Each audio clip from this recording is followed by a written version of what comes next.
हरे कृष्णा। नरसिंह भगवान एक विशेष भगवान के अवतार हैं, क्योंकि इतने तत्पर, इतने तत्क्षण और इतने अद्भुत आज तक भगवान के अवतार नहीं हुए। एक अपने भक्त प्रहलाद के एक इशारे पे, वो भी मनुष्य के रूप में नहीं, देवता के रूप में नहीं, आधे मनुष्य आधे सिंह के रूप में, ऐसे 84 लाख योनि में ऐसी कोई योनि नहीं है, ऐसे नई योनि में वो भी तत्क्षण उंगली के इशारे के साथ ही प्रकट हो गए। इसलिए उन्हें विघ्न विनाशक नरसिंह कहते हैं। भक्तों के विघ्नों को तत्क्षण तारने वाले भगवान, ऐसा नरसिंह भगवान का गौरव है। यहाँ तक कि नरसिंह भगवान के जो दो चरण कमल है वो श्री गणेश जी अपने शीश पर धारण किए हुए हैं। ऐसा ब्रह्म संहिता में एक श्लोक में ब्रह्मा जी वर्णन करते हैं। यानी कि विघ्न विनाशक ये जो प्रवृत्ति, ये जो कला है या जो गुण है, ये नरसिंह भगवान से श्री गणेश जी प्राप्त करते हैं, इसलिए वे भी विघ्नहर्ता बन जाते हैं। इतना सारा गौरव नरसिंह भगवान का है। पूरे विश्व में जब संकट होता है तो सब नरसिंह भगवान की याद करते हैं और तत्क्षण उसका उपाय भी लोगों को मिल जाता है, उसका तारण हो जाता है। तो नरसिंह भगवान के ऐसे अनंत गुण हैं, लेकिन नरसिंह भगवान के अवतरण के पीछे रहस्य क्या है? वो रहस्य है श्री प्रहलाद जी, जो 12 महाजनों में से एक हैं और बालक हैं। जब नरसिंह भगवान का दर्शन पूरे विश्व को कराया, प्रकट कराया उन्हें, तो केवल 5 वर्ष के बालक थे।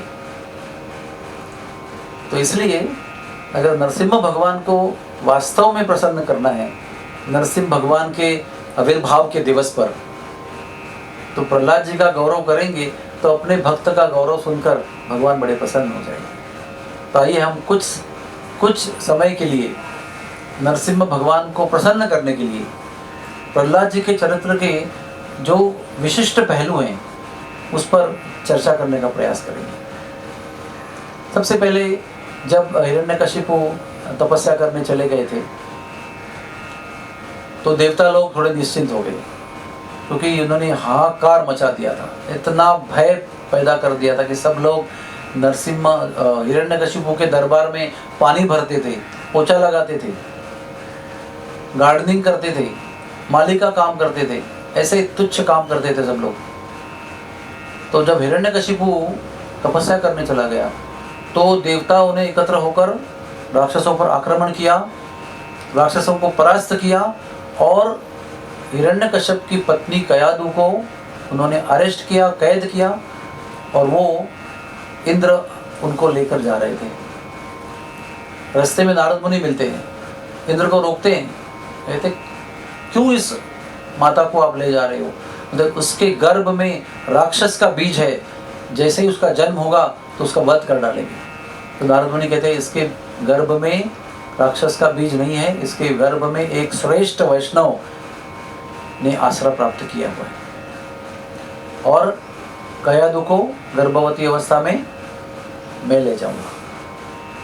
इसलिए कयादु फिर देवताओं के कैद से मुक्त होकर नारद मुनि के आश्रम में जाकर रहती है।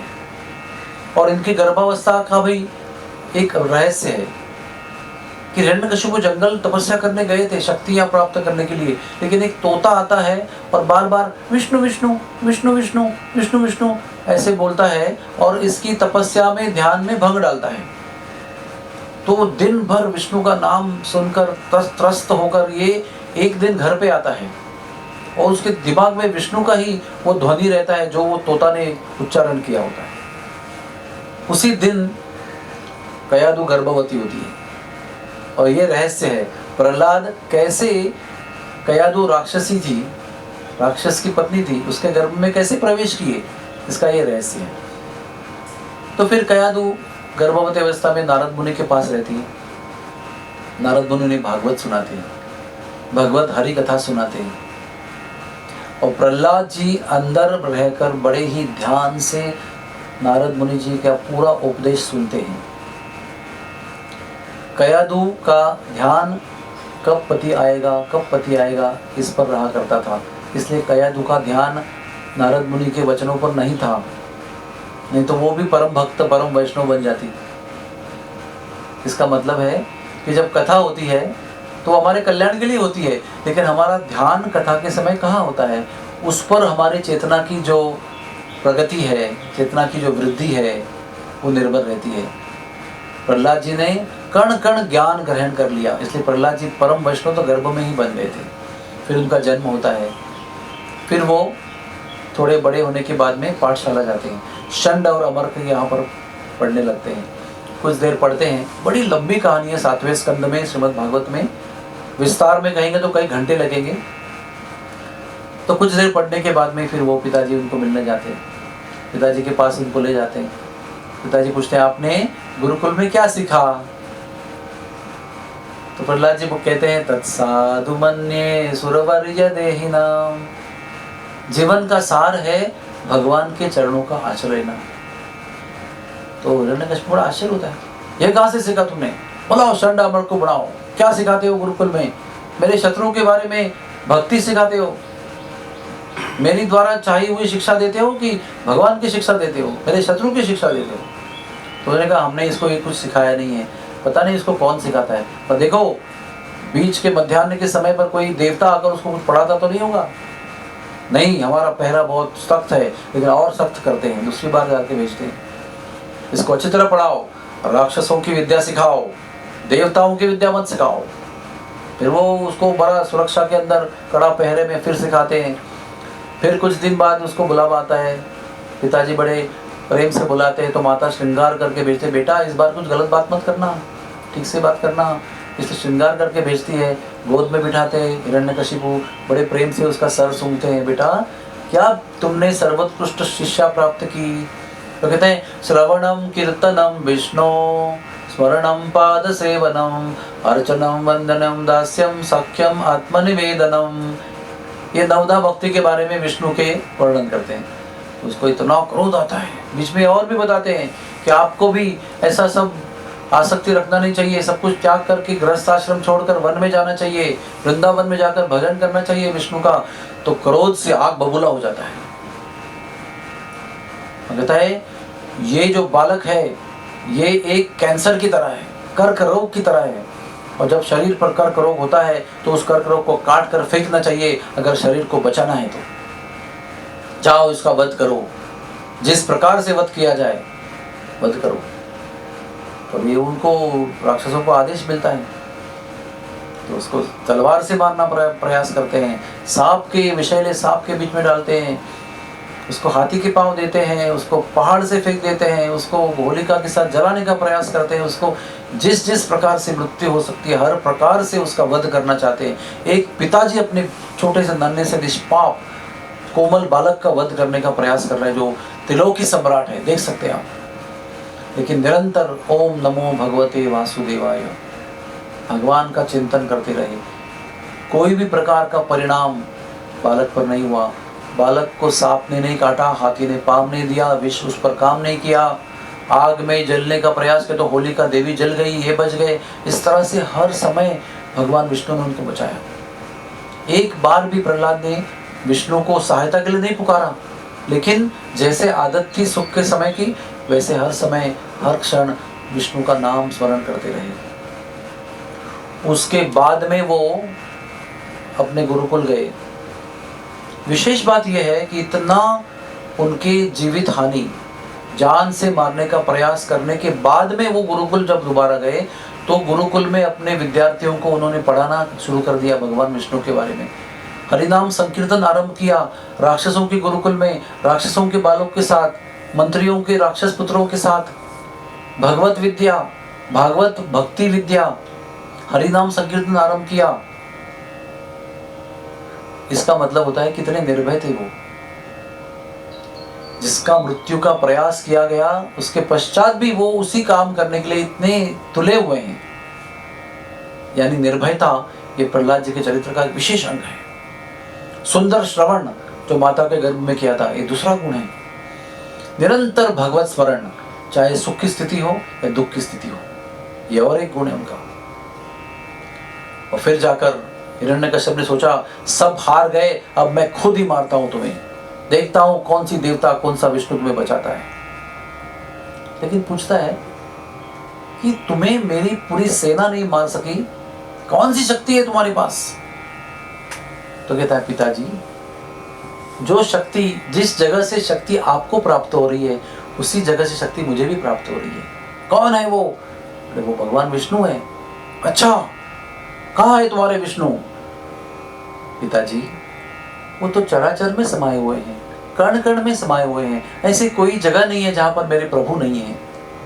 तो वो ये सब ऐसे उत्तर सुनकर वो और क्रोधित हो जाता है। कहता है कहाँ? यहाँ वहां देखता है, एक खंबे को देखता है, तलवार निकालता है, वो बोलता है कहाँ है तुम्हारे भगवान? इस खंबे में है। इस खंबे में भी है।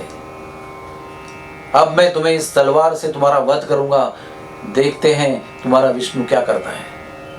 सबसे पहले तलवार को लेकर प्रहलाद को मारने के पहले बाएं मुट्ठी से उस खंबे पर इतना तेज प्रहार करता है कि उस खंबा जो है वो भंग हो जाता है, वो स्तंभ जो है वो टूट जाता है और उसमें से भयंकर रूप में आधे मनुष्य आधे सिंह का चेहरा लेकर नरसिम्हा भगवान प्रकट हो जाते हैं। शास्त्र में लिखा है कि पिताजी के बाएं मुट्ठी से प्रहार होने के पहले से ही नरसिम्हा भगवान को खड़े हुए खंबे में प्रहलाद जी दर्शन करते हैं।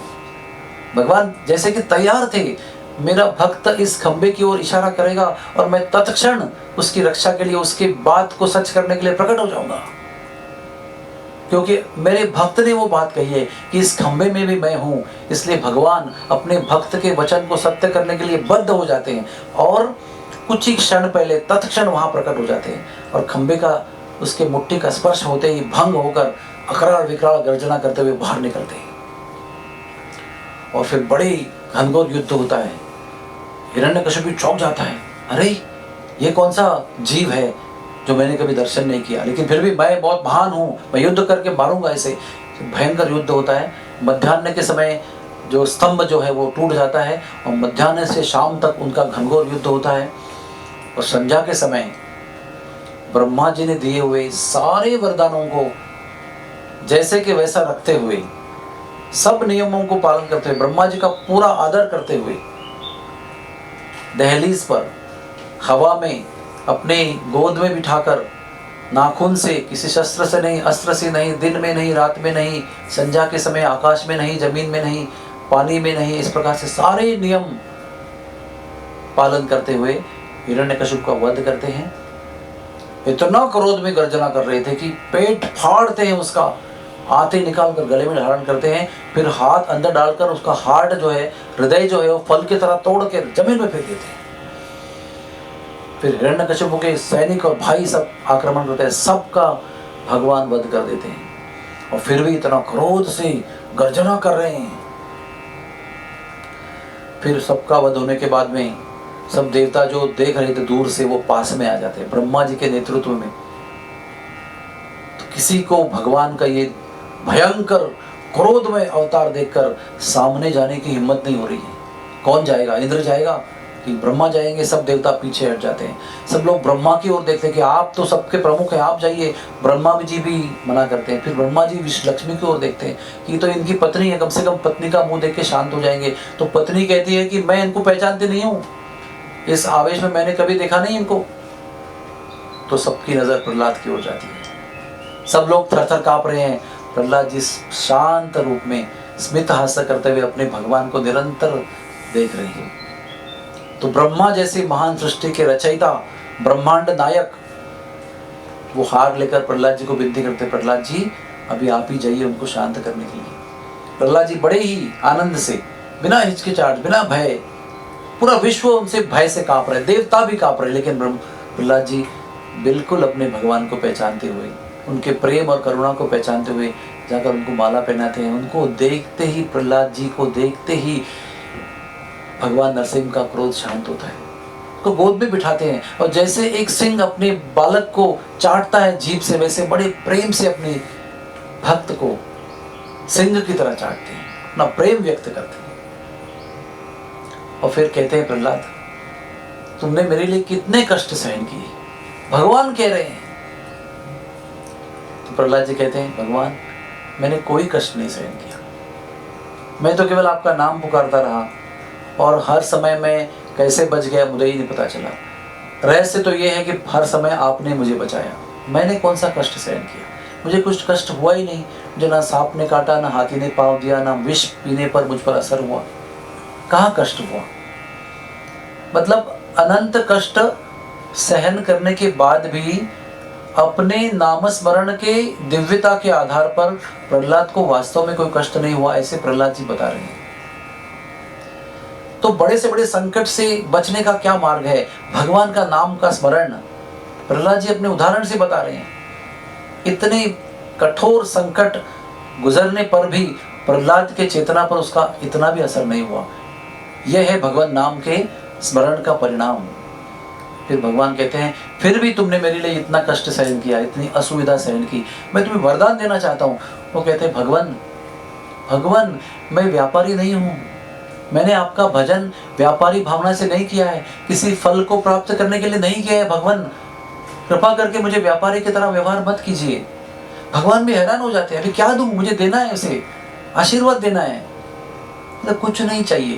प्रहलाद जी निष्काम भक्त के श्रेणी में उसका वर्णन है। संत लोग उनको निष्काम भक्त के रूप में जानते हैं। श्रेष्ठ भक्त है, कोई कामना नहीं है, कुछ करने पर भी ना करने में कोई एक लवलेश भी नहीं है कामना का। अब भगवान भी अड़े हुए हैं वरदान देने के लिए। बोले, प्रहलाद मैं वरदान देना चाहता हूँ, और वरदान लोगे तो मुझे प्रसन्नता होगी। तो अभी भगवान को प्रसन्नता होगी, जिनको प्रसन्न करने के लिए पूरा जीवन उन्होंने समर्पित किया है। अगर मुझे मेरे मांगने से उनको अगर प्रसन्नता होती है तो ठीक है, मांग लेते हैं। तो क्या मांगते हैं प्रहलाद जी?